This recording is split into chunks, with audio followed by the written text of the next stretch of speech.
এবারে অনুষ্ঠানের শেষ প্রশ্ন করেছেন ভাই মোহাম্মদ ওয়াইস। আমার এক অমুসলিম বন্ধু প্রশ্ন করেছিল কোরআনে সূরা তওবার ২৯ নম্বর আয়াত নিয়ে।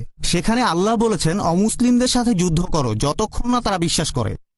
এখন এটা কি অধ্যত্ত না? একজন অমুসলিম বন্ধু তাকে প্রশ্নটা করেছে, এটা কি অধ্যত্ত না? ভাই প্রশ্ন করলেন যে পবিত্র কোরআন বলছে যুদ্ধ করো যতক্ষণ না তারা বিশ্বাস করে, এটা কি অধ্যত্ত নয়? আপনাকে প্রসঙ্গটা পড়তে হবে, আর প্রসঙ্গ জানলে বুঝবেন এটা বলছে যুদ্ধ করো যতক্ষণ না পাপ বিলুপ্ত হয়। তবে পাপ বিলুপ্ত হয়ে গেলে আমরা থেমে যাব। তাহলে যদি প্রসঙ্গ পড়েন আর কোরআনের যে আয়াতগুলোতে লড়াইয়ের কথা বলা হয়েছে, যেমন সূরা তাওবা, সূরা আনফাল, ঠিক তার পরপরই বলা হয়েছে শান্তি আরো বেশি ভালো।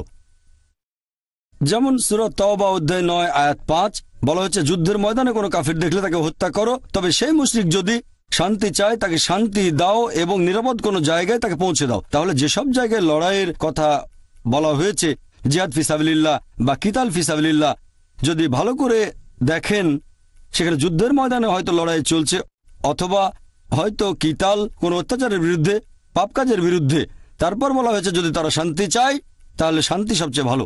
আপনি প্রসঙ্গ পড়লে আসলে অর্থটা বুঝতে পারবেন। আশা করি উত্তরটা পেয়েছেন। ওয়া আখির দাওয়ানা আলহামদুলিল্লাহি রাব্বিল আলামিন। ভাই আরিফ জুলফার এবারে আনুষ্ঠানিকভাবে অনুষ্ঠান শেষ করবেন। বিসমিল্লাহির রহমানির রহিম। আজকে রাতে আমাদের সাথে থাকার জন্য উপস্থিত ভাই বোন সবাইকে জানাচ্ছি আমার আন্তরিক ধন্যবাদ। এছাড়াও ধন্যবাদ জানাচ্ছি প্রিয় অতিথি ডক্টর জাকির নায়েককে এবং তার ভাই মোহাম্মদ নায়েককে। আসসালামু আলাইকুম ওয়া রাহমাতুল্লাহ।